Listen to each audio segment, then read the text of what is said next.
নমস্কার। আজকে আমরা বার্ট্রান্ড রাসেলের লেখা দি প্রবলেমস অফ ফিলসফি গ্রন্থের একাদশ অধ্যায় নিয়ে আলোচনা করব। যে একাদশ অধ্যায়ের নাম রাসেল দিয়েছেন অন ইনটুইটিভ নলেজ। আমরা বাংলায় বলতে পারি শতপ্রমাণমূলক জ্ঞান বিষয়। অর্থাৎ এই অধ্যায়ে রাসেল শতপ্রমাণ জ্ঞান বলতে কি বোঝায় এবং সেই শতপ্রমাণ জ্ঞানের কি কি উদাহরণ থাকতে পারে সেগুলো নিয়ে আলোচনা করেছেন। রাসেল তার আলোচনা শুরু করেছেন এইভাবে যে আমরা সাধারণত সকলেই মনে করি যে আমরা যা জানি বা যা বিশ্বাস করি তার পিছনে নিশ্চয়ই কিছু যুক্তি আছে, কিছু প্রমাণ আছে। যে যুক্তিগুলোর সাহায্যে, যে প্রমাণগুলোর সাহায্যে আমরা আমাদের জ্ঞানের বা বিশ্বাসের সম্ভাব্যতা নিরূপণ করি। আমাদের প্রায় সকল সাধারণ জ্ঞান, আমাদের প্রাত্যহিক জীবনে চলার পথে আমাদের প্রায় সকল বিশ্বাস হয় অপর কোনো জ্ঞান বা অপর কোনো বিশ্বাস থেকে সেগুলিকে পেয়েছি, অর্থাৎ সেই অপর জ্ঞান অপর বিশ্বাসগুলো আমাদের সাধারণ জ্ঞান সাধারণ বিশ্বাসের যুক্তি বা প্রমাণ হিসেবে আমরা ব্যবহার করতে পারি। এমন নয় যে সবসময় আমরা এই বিষয়ে সতর্ক থাকি, সচেতন থাকি, কিন্তু কেউ যদি আমাদের প্রশ্ন করে যে এই জ্ঞান বা এই বিশ্বাস আমি পেলাম কিভাবে, তখন আমি সেই জ্ঞান বা বিশ্বাসের সমর্থনে কিছু যুক্তি, কিছু প্রমাণ দেওয়ার চেষ্টা করি। যেমন যদি কেউ জিজ্ঞাসা করে যে আপনি যে এখন এই চা খাচ্ছেন এটার মধ্যে কোনো বিষ মেশানো নেই বলে আপনি বিশ্বাস করেন এবং সানন্দে চা আপনি খাচ্ছেন, কেন? এই বিশ্বাস বা এই জ্ঞানের পিছনে কারণ কি? সাধারণত এটা নিয়ে আমরা ভাবি না, ভাবার দরকারও হয় না আমাদের প্রাত্যহিক জীবনে চলার পথে।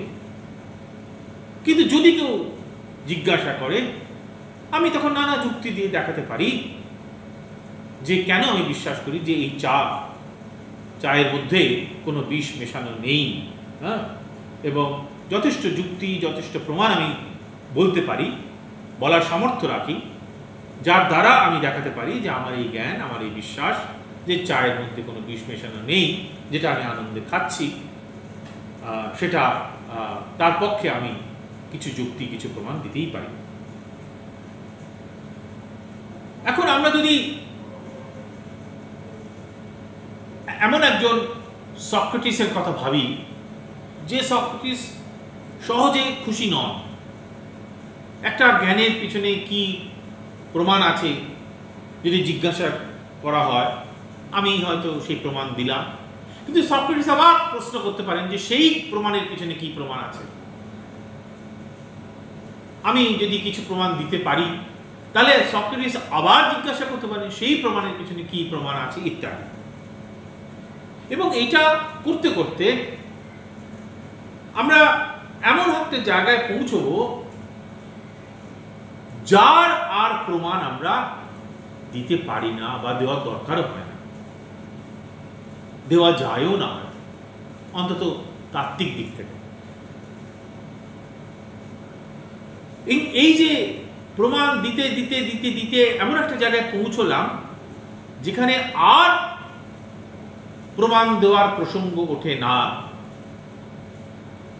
অধিকাংশ ক্ষেত্রেই সেই জায়গাতে আমরা কতগুলো সাধারণ নিয়ম, রাসেল যাকে বলেছেন জেনারেল প্রিন্সিপল, সেই সাধারণ নিয়মের চিহ্ন আমরা দেখতে পাই। যে সাধারণ নিয়মগুলিকে আর অন্য কোনো প্রমাণের দ্বারা হয়তো আমি প্রমাণ করতে পারবো না, কিন্তু আমার অন্যান্য যাবতীয় বিশ্বাস বা জ্ঞান সেই সাধারণ নিয়ম থেকেই বেরিয়ে আসে, সেই সাধারণ নিয়মের উপর নির্ভর করেই আমি আমার যাবতীয় বিশ্বাস জ্ঞানকে সমর্থন করতে পারি। এইরকম একটি সাধারণ নিয়ম রাসেলের মতে হচ্ছে আরোহমূলক নীতি বা ইন্ডাকটিভ প্রিন্সিপল। তাহলে রাসেলের মতে স্বতঃপ্রমাণমূলক জ্ঞান, যাকে রাসেল বলছেন ইনটুইটিভ নলেজ, তার প্রথম উদাহরণ হচ্ছে এই আরোহমূলক নীতি বিষয়ক জ্ঞান।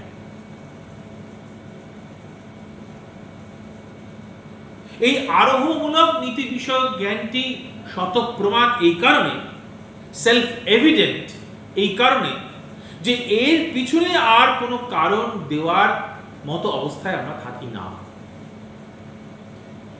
অথচ আমাদের অজস্র সাধারণ বিশ্বাস বা জ্ঞান এই আরোহমূলক নীতি বিষয়ক জ্ঞান থেকেই নিঃসৃত হয়। আরোহমূলক নীতি বিষয়ক জ্ঞান ছাড়া তর্কবিদ্যার যে নীতিগুলি, যেগুলোকে রাসেল বলেছেন লজিক্যাল প্রিন্সিপলস, সেই তর্কবিদ্যামূলক নীতিগুলিও কিন্তু রাসেলের মতে এই স্বতঃপ্রমাণমূলক জ্ঞানের উদাহরণ।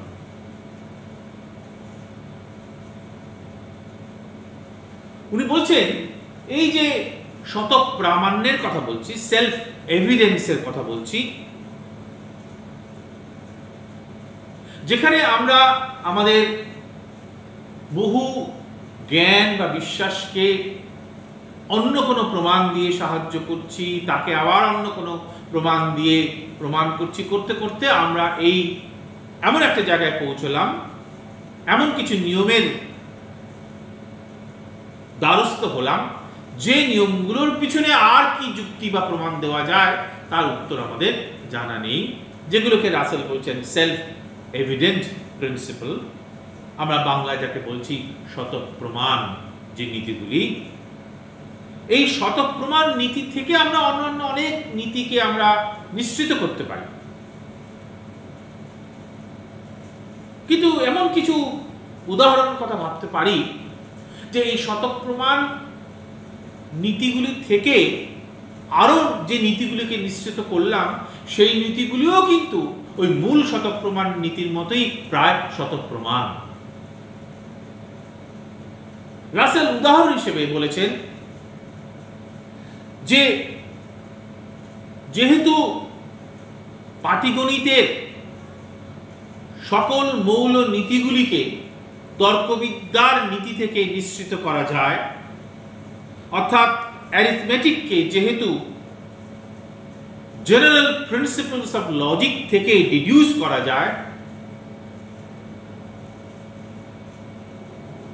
তাহলে যদি তর্কবিদ্যার নিয়মগুলিকে আমরা স্বতঃপ্রমাণ বলে মনে করি, তাহলে সেই তর্কবিদ্যার নীতি থেকে যখন আমি পাটিগণিতের নীতিগুলিকে নিশ্চিত করলাম, সেই পাটিগণিতের নীতিগুলিও কিন্তু স্বতঃপ্রমাণ।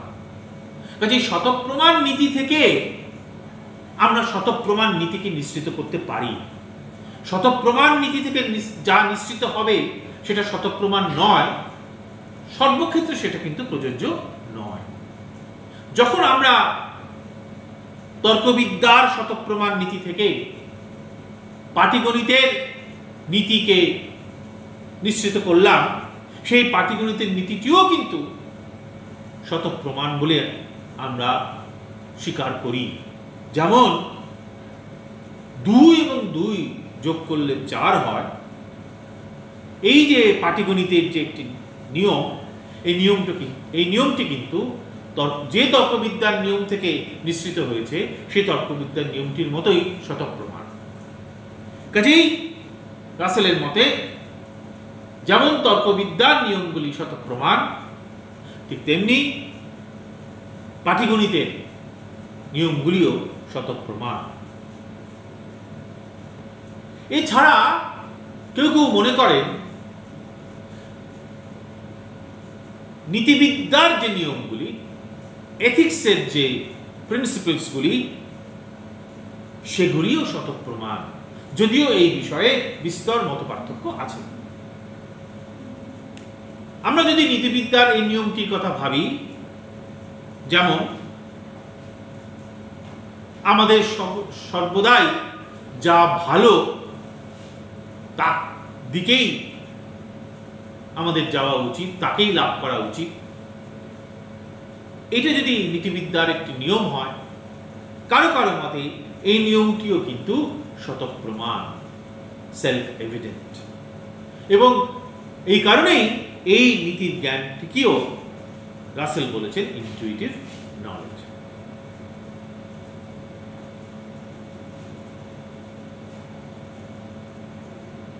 এখন এই যে সাধারণ নিয়মের কথা বলছি, কিছু জেনারেল প্রিন্সিপলের কথা বলছি, যেগুলোকে রাসেল স্বতঃপ্রমাণ বলে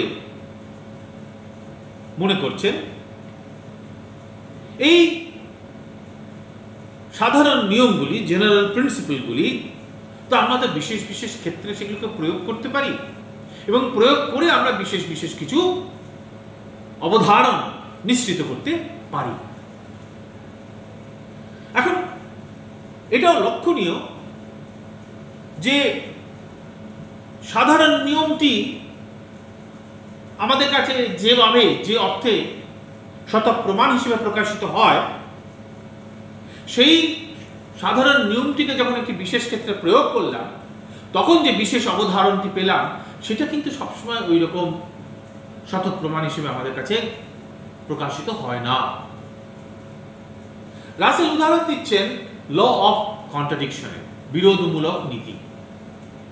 বিরোধমূলক নীতি কি বলে? বিরোধমূলক নীতি বলে যে একটি বস্তুর মধ্যে দুটি বিরোধী ধর্ম একসঙ্গে থাকতে পারে না, এবং এই বিরোধমূলক নীতিটি আমাদের কাছে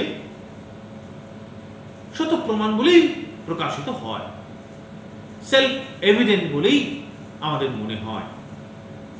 কিন্তু যখন এই বিরোধমূলক নীতিটিকে আমরা একটা বিশেষ ক্ষেত্রে প্রয়োগ করলাম, আমরা যদি উদাহরণ নিই, এই বিরোধমূলক নীতিটিকে একটি বিশেষ ক্ষেত্রে প্রয়োগ করে আমরা যদি বলি যে ফুলটি হয় লাল, এখন এই ফুলটি হয় লাল, এই বচনটি কিন্তু আমাদের কাছে খুব একটা স্বতঃপ্রমাণ নয়। তার কারণ এমন তো হতেই পারে যে ফুলের একটা অংশ লাল, আরেকটা অংশ লাল নয়, অথবা এমন তো হতেই পারে যে ফুলের যে লালের যে আভাটা, যে শেডটা, সেটাকে লাল বলবো কি লাল বলবো না, এই বিষয়ে সংশয় থাকতে পারে। কাজেই বিরোধমূলক নীতি আমাদের কাছে স্বতঃপ্রমাণ হলেও সেই বিরোধমূলক নীতিকে যখন আমরা বিশেষ ক্ষেত্রে প্রয়োগ করে কোনো বিশেষ অবধারণকে নিশ্চিত করছি, তখন সেই বিশেষ অবধারণ কিন্তু আমাদের কাছে স্বতঃপ্রকাশ নাও হতে পারে। কাজেই স্বতঃপ্রকাশ, স্বতঃপ্রমাণ নীতির থেকে নিশ্চিত অবধারণ সর্বদাই যে স্বতঃপ্রমাণ হবে তা নয়, এটি রাসেল বলতে চেয়েছেন।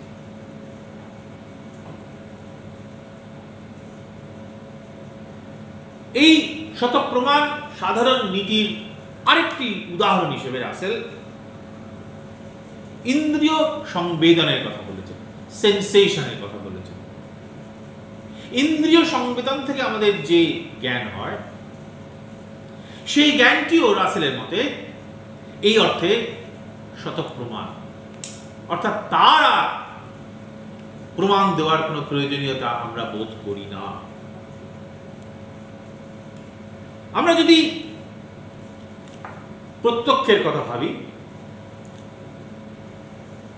প্রত্যক্ষের দ্বারা যে অবধারণে আমি উপনীত হই, যে অবধারণ আমি লাভ করি, তাকে আমরা বলতে পারি ট্রুথস অফ পারসেপশন, প্রত্যক্ষ জনিত সত্য। আর সেই প্রত্যক্ষজনিত সত্য থেকে যে অবধারণ পাই তাকে আমরা বলতে পারি জাজমেন্টস অফ পারসেপশন, প্রত্যক্ষজনিত অবধারণ। কিন্তু এইখানে এই ইন্দ্রিয় সংবেদনের ফলে আমাদের যে জ্ঞানটা হলো, যে জ্ঞানটাকে রাসেল শতপ্রমাণের একটি উদাহরণ হিসেবে বলছেন, সেই বিষয়ে রাসেল আমাদের সতর্ক করে দিচ্ছেন এই বলে যে আমরা যখন ইন্দ্রিয় সংবেদন যখন আমাদের হয়, সেই ইন্দ্রিয় সংবেদনের মাধ্যমে যখন আমরা ইন্দ্রিয় উপাত্তকে জানি, সেন্স ডেটাকে জানি, সেই ইন্দ্রিয় উপাত্ত কিন্তু সত্য না মিথ্যা এই প্রশ্ন ওঠে না। অর্থাৎ ইন্দ্রিয় উপাত্ত কিন্তু এমন জিনিস নয় যার সম্পর্কে আমরা সত্যতা বা মিথ্যাত্ব এই ধর্মগুলো আরোপ করতে পারি। ইন্দ্রিয় উপাত্ত, সেই উপাত্তটা আছে এইটুকু বলতে পারি। যখন আমি টেবিলের দিকে তাকিয়ে আমার টেবিলের রঙের যে ইন্দ্রিয় উপাত্ত আমার হলো, রঙের যে জ্ঞান হলো, সেই রংটা, সেই ইন্দ্রিয় উপাত্তটা, সেই সেন্স ডেটা, তাকে রাসেল বলেছেন, সেই ইন্দ্রিয় উপাত্ত আছে, টেবিলের মধ্যে আছে, এটুকু বলতে পারি। কিন্তু ইন্দ্রিয় উপাত্ত সত্য না মিথ্যা এই প্রসঙ্গ ওঠে না, কারণ ইন্দ্রিয় উপাত্ত এমন জিনিস নয় যার সম্বন্ধে আমরা সত্যতা বা মিথ্যাত্ব এই ধর্মগুলো আরোপ করতে পারি।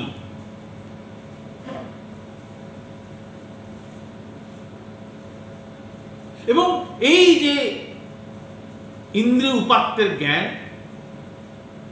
সেই ইন্দ্রিয় উপাত্তের জ্ঞান যে শুধু আমার এই টেবিল দেখলেই হয় তা নয়, পাশের ঘরেও যে টেবিলটা আছে, যে টেবিলকে দেখার ফলেও আমার সেই একই ইন্দ্রিয় উপাত্তের জ্ঞানই হবে। কাজেই ইন্দ্রিয় উপাত্ত আর সত্যতা বা মিথ্যাত্ব এই দুটি একসঙ্গে যায় না। ইন্দ্রিয় সংবেদনের মাধ্যমে আমরা যে জ্ঞান লাভ করি, সেই জ্ঞানটা জগতে আছে না নেই সেই কথা, সেই প্রশ্ন তুলতে পারি। অর্থাৎ আমার টেবিলটাকে দেখার পর টেবিলের রঙের যে ইন্দ্রিয় উপাত্তের জ্ঞান হলো, সত্যি সেটা টেবিলের মধ্যে আছে কিনা সে প্রশ্ন উঠতে পারে। কিন্তু সেই ইন্দ্রিয় উপাত্তটি সত্য না মিথ্যা এই প্রশ্ন উঠতে পারে না রাসেলের মতে। এই প্রত্যক্ষ কে বিশ্লেষণ করলে, ইন্দ্রিয় সংবেদনের মাধ্যমে যে জ্ঞান আমরা পাই তাকে বিশ্লেষণ করলে, এখানে দু রকমের শতপ্রমাণ সত্যের কথা বলা হচ্ছে। প্রথম কথা, রাসেল শতপ্রমাণ সাধারণ নীতি কথা বলতে গিয়ে উদাহরণ হিসেবে সংবেদনের কথা বলেছেন, যে সংবেদনের মাধ্যমে লব্ধ যে জ্ঞান সেটি শতপ্রমাণ বলে রাসেল মনে করছেন। এবার প্রত্যক্ষের প্রসঙ্গে রাসেল বলছেন যে যখন আমরা উদাহরণ বশত যখন আমরা টেবিলের দিকে তাকালাম, আমার ইন্দ্রিয় সংবেদন হলো, আমার ইন্দ্রিয় উপাত্তের একটা জ্ঞান হলো, যে জ্ঞান কি বলে দিচ্ছে যে এই ইন্দ্রিয় উপাত্তটি আছে জগতে। অর্থাৎ আমরা যখন টেবিলের দিকে তাকিয়ে টেবিলের বাদামি রঙের ইন্দ্রিয় উপাত্তের জ্ঞান হলো, তখন কি জ্ঞান হলো? তখন আমি এটা জানলাম যে টেবিলে বাদামি রং আছে। কিন্তু এই যে প্রত্যক্ষজনিত এই যে জ্ঞান, ইন্দ্রিয় সংবেদনের ফলে উৎপন্ন এই যে জ্ঞান, এই জ্ঞানটাকে রাসেলের মতো করে আমরা বলতে পারি এটা একটা মৌল জ্ঞান, সরল জ্ঞান, সিম্পল নলেজ। এবার আরেকটু জটিল ইন্দ্রিয় উপাত্তের কথা আমরা ভাবি, যেখানে আমার জ্ঞান হলো যে এই যে টেবিলের যে সবুজ, এই যে বাদামি রংটা দেখছি, এই বাদামি রংটা একটা, যাকে আমি ইংরেজিতে বলি রাউন্ড প্যাচ, একটা গোলাকৃতি বাদামি রঙের আভা দেখতে পাচ্ছি। এবার দেখুন এখানে কিন্তু আমরা দুটি ইন্দ্রিয় উপাত্তের সংযোগ পাচ্ছি, একটা হচ্ছে বাদামি রঙের, আরেকটা হচ্ছে গোলাকৃতি। কাজেই ইন্দ্রিয় সংবেদন জনিত, প্রত্যক্ষ জনিত যে ইন্দ্রিয় উপাত্তের জ্ঞান হচ্ছে, সেখানেও কিন্তু আমরা সরল বা মৌল ইন্দ্রিয় উপাত্তের জ্ঞানের কথা ভাবতে পারি, অথবা আমরা জটিল, অর্থাৎ যেখানে একাধিক ইন্দ্রিয় উপাত্ত জড়িত রয়েছে সেই রকম জ্ঞানের কথাও আমরা ভাবতে পারি।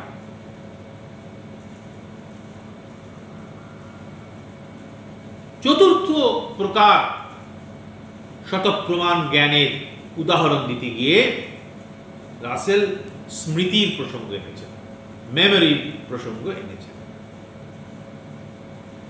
বলছেন স্মৃতি সম্পর্কে আলোচনায় আমাদের সজাগ থাকতে হবে যে একথা যদিও সত্যি যে যখন আমরা কোনো কিছুকে স্মৃতির বিষয় করি, আমাদের সবসময় মনের মধ্যে কিছু না কিছু একটা ছবি ভেসে ওঠে, একটা ইমেজ ভেসে ওঠে। ধরুন আমি যখন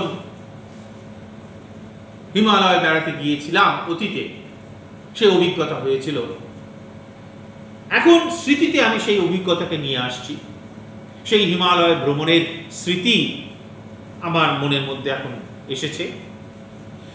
স্বাভাবিকভাবেই সেই স্মৃতির মধ্যে কিছু ইমেজ বা কিছু ছবিও আমার মনের মধ্যে আসছে, হিমালয়ের ছবি, হিমালয়ে যা যা অভিজ্ঞতা হয়েছিল, যে যে জায়গায় গিয়েছিলাম ইত্যাদি ইত্যাদি। কিন্তু রাসেল বলছেন যে স্মৃতি আর এই স্মৃতির সঙ্গে যে আসে যে ছবি মনের মধ্যে, যে মানস ছবি, এই দুটো কিন্তু এক জিনিস নয়। ছবিটা আসছে কখন? বর্তমানে, যখন আমি এখন অতীতের হিমালয় অভিজ্ঞতার কথা স্মৃতিতে আনছি, তখন আমার কাছে সেই ছবি, সেই অতীত অভিজ্ঞতার কিছু ছবি আমার মনের সামনে ভেসে আসছে। কিন্তু স্মৃতির বিষয় কোনটা? স্মৃতির বিষয় কিন্তু ছবিটা নয়, স্মৃতির বিষয় হচ্ছে সেই অতীত অভিজ্ঞতা। কাজেই রাসেল বলছেন যে স্মৃতির স্বরূপ বা স্বধর্ম মানস ছবি দিয়ে তৈরি নয়। মানস ছবি অনুষঙ্গে আসে, কিন্তু মানস ছবিটা বর্তমানকালীন, আর স্মৃতির যেটা বিষয় সেটা অতীতকালীন অভিজ্ঞতা। কিন্তু এই যে স্মৃতিতে আমরা যে অবধারণগুলো পাচ্ছি, যে জাজমেন্টগুলো পাচ্ছি, সেগুলো রাসেলের মতে শতপ্রমাণ। সেগুলোকে আবার প্রমাণিত করার কোনো প্রয়োজন আমরা বোধ করি না। এবং যদি এই স্মৃতির শতপ্রামাণ্য আমরা স্বীকার না করি, তাহলে অতীত সম্পর্কে আমাদের জ্ঞান নিয়েও অনেক সংশয় উঠবে, কেন স্মৃতিতে তো অতীতকেই আমরা নিয়ে আসি। কাজেই স্মৃতি বিষয়ক যে জ্ঞান, স্মৃতির যে জ্ঞান, সেই জ্ঞানটি রাসেলের মতে শতপ্রমাণ, ইনটুইটিভ জাজমেন্ট। এবং অতীত সম্পর্কে আমাদের সকল জ্ঞান এই শতপ্রমাণ স্মৃতিমূলক জ্ঞানের উপর নির্ভরশীল। কিন্তু এই স্মৃতি সম্পর্কে উনি আরেকটি উল্লেখযোগ্য কথা বলেছেন,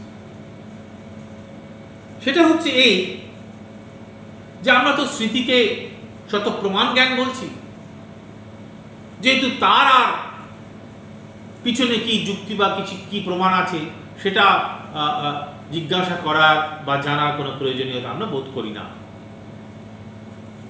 কিন্তু এই স্মৃতি কতটা নির্ভরশীল? এই স্মৃতি কি আমাদের বিভ্রান্ত করে না? এই স্মৃতি কি আমাদের বিপথে পরিচালিত করে না?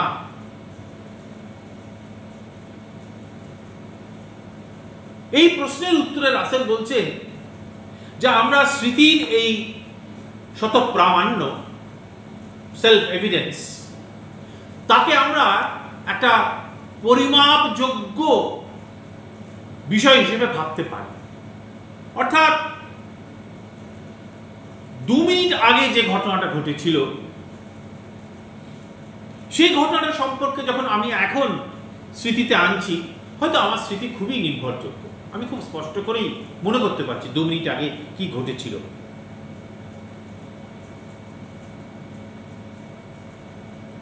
আজকে সকালে আমি কি দিয়ে প্রাতরাশ করেছি সেটাও হয়তো আমার কাছে, যদি এখন আমাকে জিজ্ঞাসা করা হয়, আমি স্মৃতিতে নিয়ে আসতে পারবো, যদি না আমার প্রাতরাশের বিষয় নিয়ে আমি সম্পূর্ণ উদাসীন থাকি। কিন্তু সেখানে একটু অস্পষ্টতা থাকতে পারে। আমরা দেখেছি অনেক সময় যদি আমরা সন্ধ্যাবেলায় জিজ্ঞেস করি যে আজকে সকালে কি খেয়েছিলে, সবসময় যে আমরা খুব স্পষ্ট করে সঠিক বলতে পারি তা নয়, কখনো বলতে পারি, কখনো বলতে পারি না।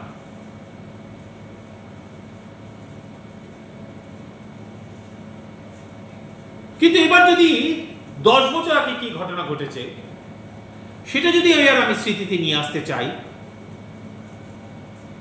তখন অনেক সময়তেই আমাদের সেই স্মৃতি অস্পষ্ট হয়।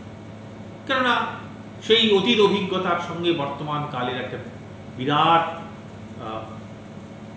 পার্থক্য রয়ে গেছে, একটা বিরাট সময়কাল এর মধ্যে বয়ে গেছে। কাজেই স্মৃতি বিষয়ক জ্ঞানকে যদিও রাসেল শতপ্রমাণমূলক জ্ঞান বলছেন, কিন্তু এই শতপ্রমাণমূলক জ্ঞান সবসময় একই ধরনের হবে তা নয়।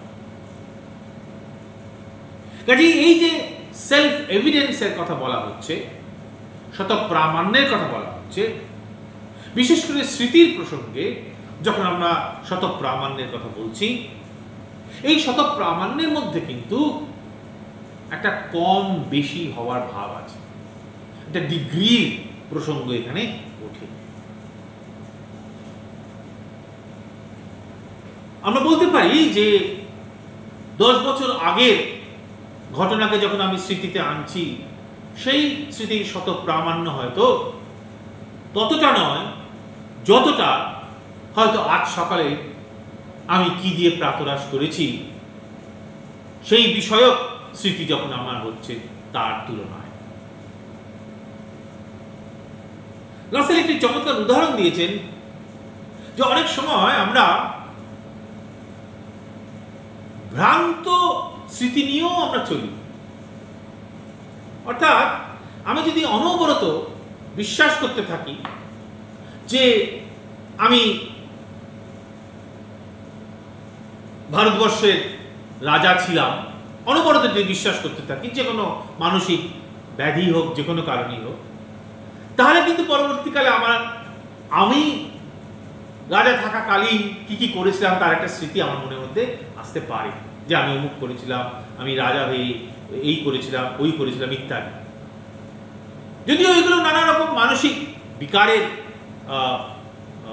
ফল, কিন্তু অনেক সময় তো স্মৃতির বিষয়ও কিন্তু এইভাবে ভ্রান্ত হতে পারে। কেন?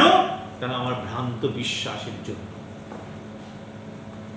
তাহলে একটা কথা, এই স্মৃতি বিষয়ক শতপ্রামাণ্যের যে আলোচনা রাসেল করছেন, তার থেকে একটা কথা স্পষ্ট হচ্ছে, সেটা হচ্ছে এই যে এই শতপ্রামাণ্যের আমরা কম বা বেশি ডিগ্রির কথা বলতে পারি।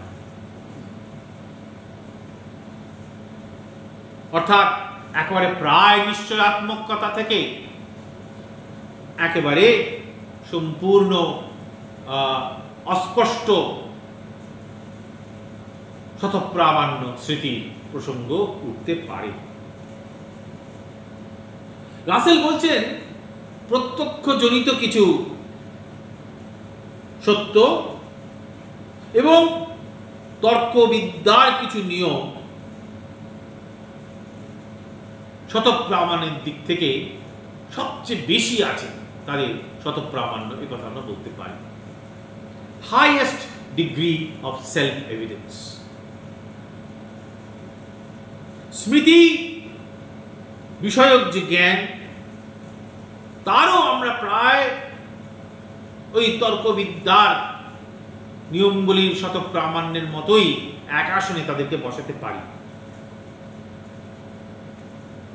আরোহমূলক নীতির কথা আগে আমরা বলেছি, যেগুলিকেও রাসেল শতপ্রমাণ জ্ঞান বলছেন, সেইগুলোর শতপ্রামাণ্য আরোহমূলক নীতির শতপ্রামাণ্য হয়তো খানিকটা কম। আর স্মৃতির ক্ষেত্রে তো আমরা দেখলাম একটু আগেই যে অতীত স্মৃতি আর সদ্য ঘটে যাওয়া বিষয়ক যে স্মৃতি, এই দুটির শতপ্রামাণ্যের মধ্যে বিস্তর পার্থক্য আছে।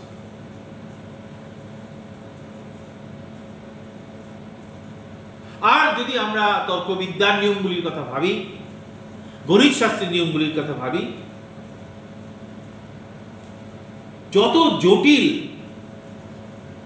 আমরা তর্কবিদ্যার নিয়মগুলিকে তৈরি করব, যত জটিল আমরা গণিত শাস্ত্রের নিয়মগুলিকে তৈরি করব, ততই তাদের শতপ্রামাণ্য কমতে থাকবে। আর আমরা একটু আগে উল্লেখ করেছি যে কারো কারো মতে নীতিবিদ্যার ক্ষেত্রে এবং অলঙ্কার শাস্ত্রের ক্ষেত্রেও এমন কিছু জ্ঞান আছে যে জ্ঞানগুলি শতপ্রমাণ, অর্থাৎ যেগুলির আর প্রমাণ বা যুক্তি খোঁজার কোনো দরকার হয় না। এই আলোচনা থেকে আমরা দেখতে পাচ্ছি এই যে শতপ্রামাণ্যর যে ধারণা, তার সাথে সত্যতার ধারণার একটা সম্পর্ক আছে। কখনো কখনো মনে হচ্ছে শতপ্রামাণ্যের পরিমাণ যত কমছে, ততই যেন আমরা সত্য থেকে মিথ্যার দিকে এগোচ্ছি। যদি আমরা শতপ্রামাণ্যের পরিমাপযোগ্যতার কথা বলি, আর এই শতপ্রামাণ্যের সাথে যদি সত্যতার ধারণার যোগ থাকে, তাহলে সত্যতার ধারণারও কি পরিমাপযোগ্যতার প্রসঙ্গ ওঠে? এই প্রশ্নের উত্তর আমরা আগামী আলোচনায় দেওয়ার চেষ্টা করব।